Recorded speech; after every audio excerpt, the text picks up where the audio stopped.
भारत की आज़ादी की लड़ाई किस्से कहानियों से भरी है। इसमें कई ऐसे नायक हुए जिन्होंने अपने खून से इतिहास लिखा। लेकिन आज हम एक ऐसे शख्स की बात करेंगे जो एक टीचर भी थे और एक महान क्रांतिकारी भी, सूर्य सेन, जिन्हें सब प्यार से मास्टरदा कहते थे। उनकी कहानी एक ऐसे महाविद्रोह की है जिसने एक वक्त पर शक्तिशाली ब्रिटिश साम्राज्य की नींव तक हिलाकर रख दी थी। चलिए सीधे चलते हैं उस दौर में। तारीख है 18 अप्रैल 1930। जगह है ब्रिटिश भारत का एक अहम शहर चिट्टागोंग। रात का अंधेरा है और क्रांतिकारियों का एक दल इतिहास के सबसे साहसी हमलों में से एक को अंजाम देने के लिए निकल पड़ा है। ये सिर्फ एक हमला नहीं था, ये आज़ादी के लिए एक जोरदार ललकार थी। तो इस मिशन का मकसद क्या था? इसके 3 बड़े और साफ लक्ष्य थे। सबसे पहला, ब्रिटिश सेना के शस्त्रागार यानी आमोरी पर कब्जा करना और उनके ही हथियार छीन लेना। दूसरा, टेलीग्राफ और रेलवे लाइनों को तबाह करके चिट्टागोंग का संपर्क पूरी दुनिया से काट देना। और तीसरा, इन सब के जरिए ब्रिटिश प्रशासन को पूरी तरह से ठप कर देना। मतलब ये एक अविश्वसनीय रूप से दुस्साहसी योजना थी। और कमाल की बात यह है कि वो कामयाब हुए। हाँ, कुछ समय के लिए ही सही, लेकिन क्रांतिकारियों ने चिट्टागोंग को ब्रिटिश शासन से आज़ाद घोषित कर दिया। ये एक ऐसी जीत थी जिसने पूरे देश में प्रेरणा की एक नई लहर दौड़ा दी। तो चलिए जरा और गहराई से समझते हैं कि आखिर चिट्टागोंग में विद्रोह की ये आग जली कैसे। अब सबसे बड़ा सवाल ये उठता है कि इस पूरे साहसी मिशन के पीछे का दिमाग कौन था? कौन था वो इंसान जिसने युवाओं के एक समूह को उस वक्त के सबसे ताकतवर साम्राज्य को चुनौती देने के लिए तैयार कर दिया?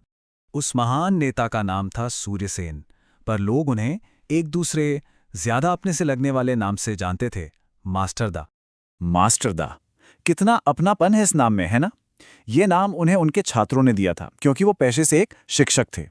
एक ऐसे टीचर जिनकी क्लास सिर्फ 4 दीवारी तक ही सीमित नहीं थी, बल्कि पूरा देश ही उनका क्लासरूम था, जहां वो आज़ादी का पाठ पढ़ाते थे। सूर्य सेन का जन्म 22 मार्च 1894 को चिट्टागोंग के ही नुआपारा में हुआ था। और दिलचस्प बात यह है कि उनके पिता राजमणि सेन भी एक शिक्षक थे। शायद लीडरशिप के गुण उन्हें वहीं से मिले। देश के लिए कुछ करने का जज्बा उनमें इतना था कि छात्र जीवन में ही वो अनुशीलन समिति से जुड़ गए, जो बंगाल का एक प्रमुख क्रांतिकारी संगठन था। मास्टरदा को जो चीज़ महान बनाती थीं वो थे उनके आदर्श। उनमें गजब का साहस और जबरदस्त लीडरशिप क्वालिटी थी। वो देश के लिए सबसे बड़ा बलिदान देने को हमेशा तैयार रहते थे। और सबसे बड़ी बात, उनमें नौजवानों को एक साथ लाकर एक बड़े मकसद के लिए प्रेरित करने की असाधारण शक्ति थी। लेकिन चिट्टागोंग की ये आज़ादी ज़्यादा दिन टिक नहीं सकी। ब्रिटिश हुकूमत इस हमले से बौखला गई और यहीं से शुरू हुआ कहानी का सबसे दुखद दौर, छिपने और विश्वासघात का दौर। पूरे 3 साल। चिट्टागोंग हमले के बाद मास्टरदा 3 साल तक ब्रिटिश पुलिस की पकड़ से बाहर रहे। सोच कर देखिए, वो गांव-गांव घूमते, लगातार अपना भेष बदलते और ब्रिटिश अधिकारियों की नज़रों के ठीक सामने से बच निकलते।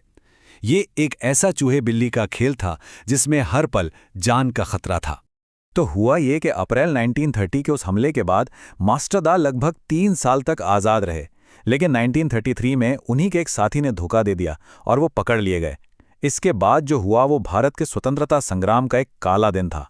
12 जनवरी 1934 को उस महान क्रांतिकारी को चिट्टागोंग जेल में फांसी दे दी गई। गिरफ्तारी के बाद ब्रिटिश अधिकारियों ने मास्टरदा पर अमानवीय अत्याचार किए।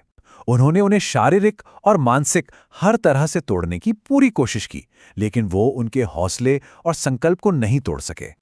अंग्रेजों को लगा कि फांसी देने से मास्टरदा की कहानी खत्म हो जाएगी, पर वो गलत थे। असल में यहीं से उनकी अमर विरासत की शुरुआत होती है। मृत्यु से पहले मास्टरदा ने देश के युवाओं के लिए अपना आखिरी संदेश छोड़ा।